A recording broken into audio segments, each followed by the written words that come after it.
For 25 years, my entire world was a pressurized aluminum tube miles above the Earth. Up at 35,000 feet, you trust the data over your own senses. Reality is defined by exact numbers, Mach 0.82, the precise curve of the fuel burn, a resting pilot heart rate holding steady at 48 beats per minute.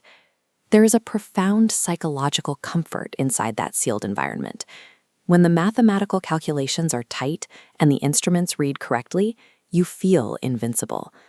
That sense of absolute control is highly conditional.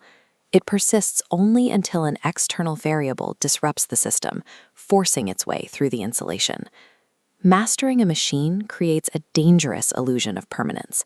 We get so good at reading the dials that we forget how easily the entire board can lose power. System failures don't always happen in the cockpit. The most devastating collapses occur quietly, down on the ground, buried in paperwork. A single institutional keystroke can evaporate decades of labor. My retirement fund vanished. Then came the bureaucratic seizure of the 1907 Saxon house I restored for my daughter's future. Complex institutional systems are designed to obscure the truth. They rely on layers of legal jargon to ensure that when assets are stripped away, the theft remains invisible. Aviation trains you to react the moment a peak collapses. When the primary instruments go dark, you stop staring at the dead screens and immediately find a new vector for survival. Survival requires abandoning the old operational map. When artificial systems of wealth fail, you have to seek a foundation that cannot be corrupted or seized. This new theater is a Carpathian valley in Transylvania. Here, operations are governed by ancient, unyielding biology and a scale of organic complexity no digital dashboard can replicate. We call this path the Earthway.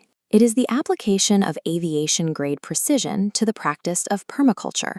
Permaculture is an agricultural design framework that mimics the resilient, self-sustaining patterns found in natural ecosystems. My son Axel and I navigate this terrain together. We are the new crew, managing a biological engine far more intricate than any controlled airspace. Security is rooted in the living soil of these mountains, creating a foundation far more resilient than any bank or concrete structure. We manage this complexity through the digital Loom.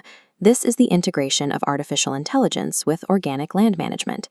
Artificial intelligence refers to computing systems that process vast amounts of environmental data to identify patterns humans might miss.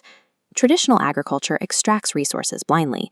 It is like flying an airliner without telemetry for altitude or fuel. The AI tracks the soil's microbiome, the microscopic communities of bacteria and fungi, along with moisture and nutrients, treating them with the exactitude of flight instruments. Continuous data feedback provides empirical proof of the soil's capacity to renew itself. When calibrated correctly, regeneration becomes exponential. We are engineering an anti-fragile biological engine, a system that grows more resilient through its interaction with the environment. Technology reaches its highest purpose when it is used to decode the Earth's natural algorithms and amplify the planet's inherent ability to heal. Our operations follow the indigenous principle of planning for the next 7 generations. Every decision is weighed against its impact on descendants living hundreds of years from now. A deed to a house is a fragile asset, vulnerable to legal seizure. Sovereign, regenerating land provides a compounding legacy that is effectively theft-proof. Every seed planted serves a larger strategic mission, the restoration of a broken family lineage. Wealth that is biological and self-renewing becomes permanent. It remains immune to the systemic financial collapses that wiped out my previous life. I never stopped navigating. I simply traded an aluminum tube for the Earth itself. The flight continues. Our ultimate operating principle is mitakuye oyasin, a Lakota phrase meaning we are all related. It acknowledges that human intent must align with ecological reality. Ultimate security is found by aligning human precision with the Earth's endless capacity to renew itself.